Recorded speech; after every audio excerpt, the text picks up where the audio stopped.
Setelah Indonesia memproklamasikan kemerdekaannya pada tanggal 17 Agustus 1945, bangsa kita belum sepenuhnya bebas dari ancaman penjajahan. Belanda berusaha kembali menguasai Indonesia melalui agresi militer, sementara di dalam negeri munculnya berbagai pemberontakan dan konflik politik. Kondisi tersebut membuat pemerintah Indonesia di bawah pimpinan Presiden Soekarno berjuang keras untuk mempertahankan kemerdekaan dan menjaga keutuhan negara.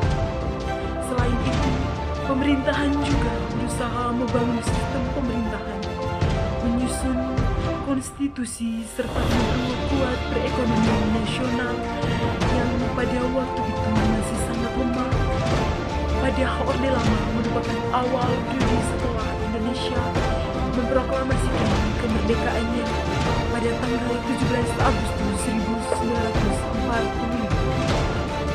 Pemerintahan dan kondisi politik yang berlangsung sejak awal kemerdekaan hingga tahun 1966 sebelum digantikan masa Orde Lama baru di bawah pemimpinan Soekarno. Latar belakang munculnya masa Orde Lama tidak bisa dilepaskan dari kondisi bangsa pasca kemerdekaan yang masih sangat tidak stabil.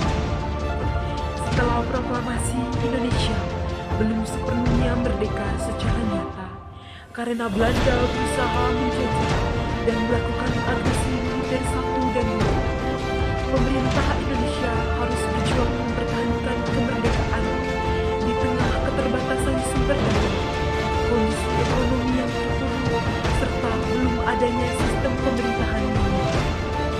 Selain ancaman dari luar negeri, Indonesia juga menghadapi tantangan dari dalam negeri. Setelah perang kemerdekaan berakhir, muncul berbagai pemberontakan dan konflik politik yang disebabkan oleh perbedaan ideologi. Beberapa kelompok ingin Indonesia menjadi negara Islam, sementara yang lain menginginkan sistem sosial atau nasionalisme. Perbedaan pandangan ini membuat stabilitas politik sulit dicapai. Pada masa awal kemerdekaan, Indonesia sempat menggunakan beberapa bentuk pemerintahan, mulai dari sistem presidensial, lalu berubah menjadi sistem parlementer, dan akhirnya kembali ke sistem presidensial melalui Dekret Presiden 3 Juli 1959. Perubahan sistem pemerintahan ini menunjukkan bahwa Indonesia masih mencari bentuk pemerintahan yang paling cocok bagi bangsa yang baru lahir. Yang pertama, ada kondisi politik di awal kemerdekaan. Setelah merdeka, sistem pemerintahan Indonesia diatur berdasarkan Undang-Undang 1945 dengan presiden sebagai kepala negara sekaligus kepala pemerintahan. Namun sistem ini tidak berlangsung lama. Pada tahun 1949, Indonesia merubah menjadi negara serikat dengan nama Republik Indonesia Serikat atau RIS. Sebagai hasil dari Konferensi Meja Bundar atau KMB, sistem ini pun tidak bertahan lama karena banyak rakyat yang menolak bentuk negara federal. Akhirnya pada tahun 1950, Indonesia kembali menjadi Negara Kesatuan Republik Indonesia atau NKRI dengan sistem pemerintahan parlementer di mana kekuasaan eksekutif dipegang oleh Perdana Menteri dan Presiden hanya berfungsi sebagai simbol negara. Yang kedua, munculnya Dekret Presiden dan demokrasi tertutup. Ketidakstabilan politik pada masa sistem parlementer membuat Presiden Soekarno mengambil langkah tegas pada tanggal 5 Juli 1959. Beliau mengeluarkan Dekret Presiden yang berisi pembubaran konstituen atau lembaga pembuat konstitusi dengan memperlakukan kembali Undang-Undang 1945. Dekret ini menjadi tonggak dimulainya masa demokrasi terpimpin yang merupakan ciri khas dari pemerintahan Orde Lama dalam sistem demokrasi terpimpin. Kekuasaan presiden menjadi sangat besar. Soekarno menganggap bahwa sistem demokrasi liberal yang berlaku sebelumnya tidak cocok dengan kepribadian bangsa Indonesia Indonesia yang justru menimbulkan perpecahan. Yang ketiga, dampak dari lahirnya masa Orde Lama. Lahirnya masa Orde Lama membawa dampak besar bagi perkembangan bangsa Indonesia. Di satu sisi, masa ini memperkuat rasa nasionalisme dan memperkokoh identitas bangsa setelah lepas dari penjajahan Indonesia. Juga berhasil menunjukkan perannya di dunia internasional melalui Konferensi Asia Afrika 1955 dan keikutsertaannya dalam gerakan mundur. Namun di sisi lain, masa Orde Lama juga diwarnai oleh instabilitas ekonomi, pertentangan ideologi, serta meningkatnya pengaruh politik atau PKI. Semua kondisi tersebut akhirnya memicu krisis besar yang berujung peristiwa G30S PKI tahun 1965 yang menjadi titik akhir pemerintahan Orde Lama dari awal masa Orde Baru atau kondisi ekonomi pada masa Orde Lama. Dalam bidang ekonomi, masa Orde Lama ditandai dengan berbagai kesulitan. Setelah perang kemerdekaan Indonesia, kondisi ekonomi Indonesia. Yang kelima, kehidupan sosial dan budaya. Masa Orde Lama juga dikenal sebagai masa berkembangnya sangat nasionalisme dan kesadaran nasional.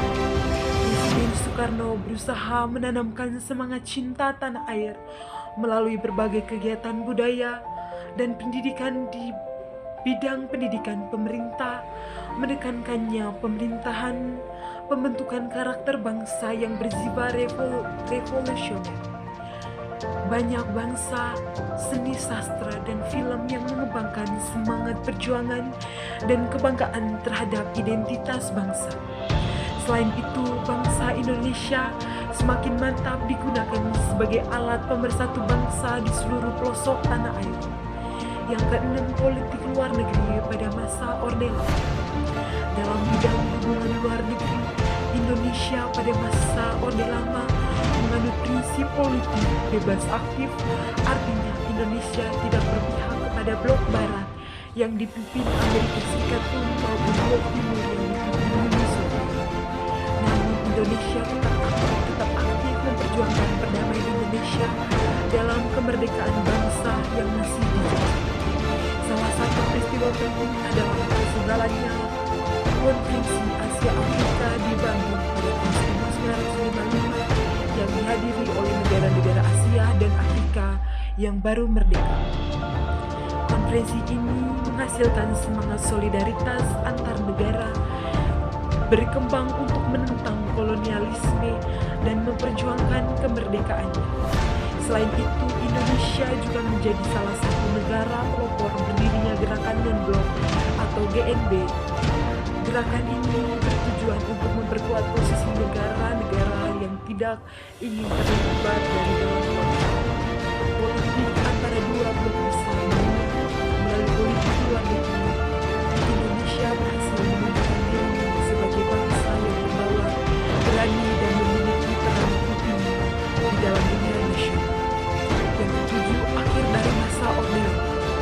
Menjelang akhir masa pemerintahannya, Presiden Soekarno menghadapi berbagai tekanan politik dan ekonomi yang sangat berat. Krisis ekonomi berkepanjangan membuat rakyat semakin menderita, sementara konflik militer dan Partai Komunis Indonesia semakin memanas.